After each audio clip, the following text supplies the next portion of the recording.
जय श्री राम जनता जनार्दन। दोस्तों, आज मैं फिर से हाजिर हूँ आपकी सेवा में एक और छोटी कंपनी लेके, जो कि नैनो कैप है।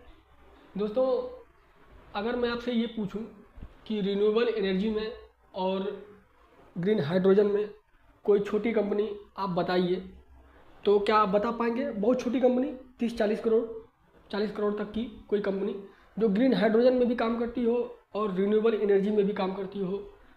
आपको क्या मालूम है कि कोई छोटी कंपनी है आपके नज़र में? दोस्तों, मेरे नज़र में है। छोटी कंपनी है, मात्र 39 करोड़ की कंपनी है, लगभग 40 करोड़ की कंपनी। और कंपनी देखिए काम कहाँ कहाँ करती है। कंपनी का सेक्टर आपको तो मालूम है दोस्तों कि इस सेक्टर में जितनी भी कंपनियां हैं सारी की सारी महंगी हो चुकी हैं, सबका वैल्यूएशन बहुत हाई हो चुका है। रिन्यूएबल एनर्जी इंटीग्रेशन है, हाई प्योरिटी। दोस्तों, आप मतलब इस कंपनी को आप देखिए, छोटी कंपनी है और आप मतलब कंपनी को आप पढ़िएगा अपने हिसाब से। हाँ, और ग्लोबल मार्केट का आप देखेंगे, the global green hydrogen market size.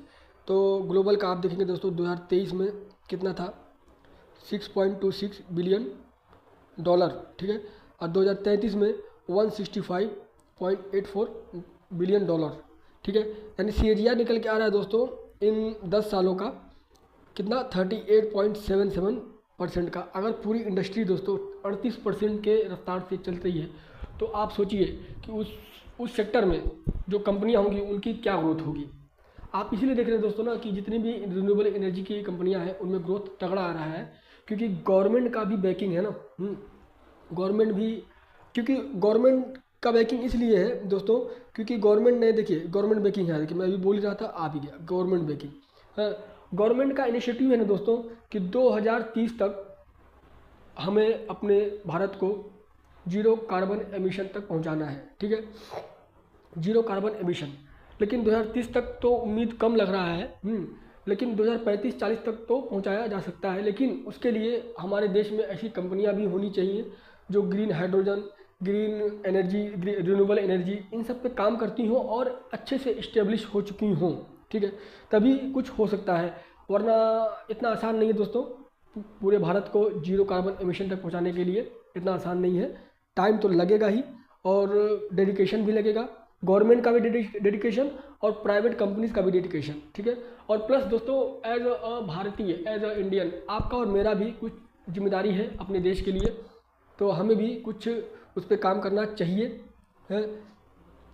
और दोस्तों, कंपनी बहुत अच्छी है दोस्तों, मुझे अच्छी लग रही है, मतलब कहने का फाइनेंशियल्स बहुत अच्छे नहीं थे, लेकिन धीरे धीरे कंपनी के फाइनेंशियल्स सही होते हैं, क्योंकि गवर्नमेंट का भी बैकिंग है, पॉलिसीज़ हैं। तो मुझे उम्मीद है कि आगे चल के चेंजेस होंगे इस कंपनी के पैरामीटर्स में भी। आप देखिए कंपनी के कंपनी का नाम पहले देखिए आप, स्टर्लिंग पावर जेनेसिस, ठीक है। मार्केट कैप देखिए तो 37 करोड़, 40 करोड़ के भी नीचे, ठीक है। करंट प्राइस 70 रुपये, हाई लो 14 रुपया और 97 रुपये। स्टॉक का P 12 का चल रहा है, ठीक है। ROE और ROC में कंपनी कुछ है ही नहीं, देखिए माइनस में है, कुछ है ही नहीं है। और EPS निकल के आ रहा है 6.04%। ग्राहम नंबर 14 का आ रहा है, कंपनी चल रही है 17 रुपये पे है, 17 पे चल रही है, 70 पे चल रही है, मतलब महंगा है। और इंडस्ट्री P के वाइज तो सस्ता है, लेकिन ग्राहम नंबर से बहुत बहुत ही महंगा है ये कंपनी। और पेट्रोस्की स्कोर 5 का है, जो कि गुड है। डायरेक्ट दोस्तों चार्ट आप देखेंगे, चार्ट में देखिए अभी तक तो कुछ नहीं था, 2009 से लेके 2024 तक तो कुछ खास नहीं था, लेकिन उसके बाद थोड़ा जंप हुआ है। क्योंकि दोस्तों ये ग्रीन एनर्जी सेक्टर से आती है, ग्रीन हाइड्रोजन सेक्टर से आती है, छोटी कंपनी है, तो लोगों को उम्मीद होगा कि कंपनी में ग्रोथ आए, और दिख भी रहा है दोस्तों, कुछ फाइनेंशियल्स इंप्रूव होते हुए दिख भी रहे हैं। आप देखें इम्प्रूवमेंट होगा, लेकिन ऐसा नहीं है कि चमत्कारिक तौर पे इम्प्रूवमेंट हो, धीरे धीरे इम्प्रूवमेंट हो सकता है। कंपनी का आप सेल्स देखें 2013 में जहाँ 5 करोड़ था, फिर धीरे धीरे करके 1 करोड़ 3 करोड़ तक आया, ठीक है। फिर बढ़ते बढ़ते अभी आज आप देख लें 2024 में 6 करोड़ और ट्रेलिंग 12 मंथ में 17 करोड़। तो सेल्स में इम्प्रूवमेंट दिख रहा है। अगर आप सेल्स देखेंगे तो लाइफ टाइम का हाई है। और कंपनी का OPM अभी कुछ निकल के नहीं आ रहा है, ठीक है। और कंपनी फिर भी अदर इनकम कंपनी का है 4 करोड़ का, तो उससे कंपनी को नेट प्रॉफिट दिख रहा है, वरना कंपनी लगातार माइनस में ही थी। हाँ। लेकिन चूंकि ये सेक्टर अच्छा है और देखिए चीज़ें बदलती हैं, तो थोड़ा पैसा डाल के रिस्क लिया जा सकता है। मैं अपने लिए बोल रहा हूँ, मैं किसी को नहीं बोल रहा हूँ, ये कभी भी कोई सलाह नहीं है। मैं कभी भी अपने चैनल पे कभी कोई सलाह नहीं देता इन्वेस्टमेंट के रिगार्डिंग। मैं खाली इतना बोलता हूँ कि अगर मैं अपने हिसाब से सोचता हूँ कि चूँकि ग्रीन एनर्जी से कंपनी है, ग्रीन हाइड्रोजन से है कंपनी, छोटी कंपनी है, कोशिश तो अपने तरफ से ये भी करती होगी, तो ऐसी कंपनीज में छोटा रिस्क मैं लेना चाहता हूँ। मैं छोटा रिस्क ले करके छोड़ दूंगा, बाकी आगे देखेंगे मार्केट क्या होता है। हाँ, कंपनी का पैरामीटर्स धीरे धीरे अगर सही होंगे, इम्प्रूवमेंट आएगा, तो मैं अपनी होल्डिंग बढ़ाते जाऊँगा धीरे धीरे करके, ठीक है। क्योंकि पावर सेक्टर से और ऐसे सेक्टर से कंपनी में इस समय तो कोई भी कंपनी आपको सस्ते भाव पे नहीं मिलेगी। सस्ता भाव मतलब वैल्यूएशन वाइज कोई कंपनी आपको सस्ती नहीं मिलेगी। कुछ एक कंपनियां हैं, लेकिन वो भी 60-65 के 70 के पी पे बैठी हैं, वरना 200-250 का पी चल रहा है भाई इस समय।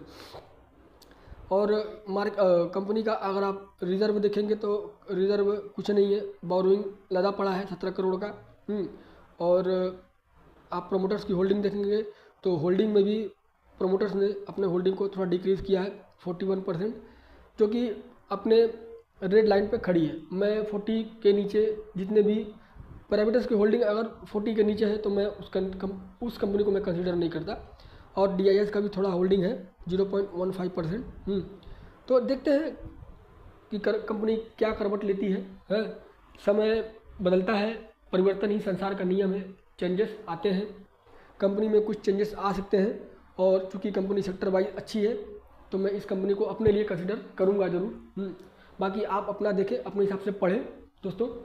और पढ़ाई लिखाई के बाद जब पढ़ते हैं आप अच्छे से, कंपनी को समझते हैं, फिर अपना डिसीजन आप बना सकते हैं, ठीक है। किसी को ब्लेम करने की ज़रूरत नहीं है, ठीक है दोस्तों।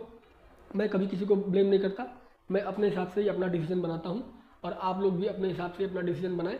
मैं सिर्फ आपके सामने ऐसी कंपनियाँ ला के रख देता हूँ, डिस्कस करता हूँ बस, ठीक है। बाकी सब आपके हाथ में दोस्तों, ठीक है। चलिए दोस्तों, फिर मिलेंगे अगले वीडियो में, फिर कोई अच्छी कंपनी, पॉजिटिव कंपनी लेके आपके सामने फिर से हाजिर होऊंगा। तब तक के लिए जय श्री हरि।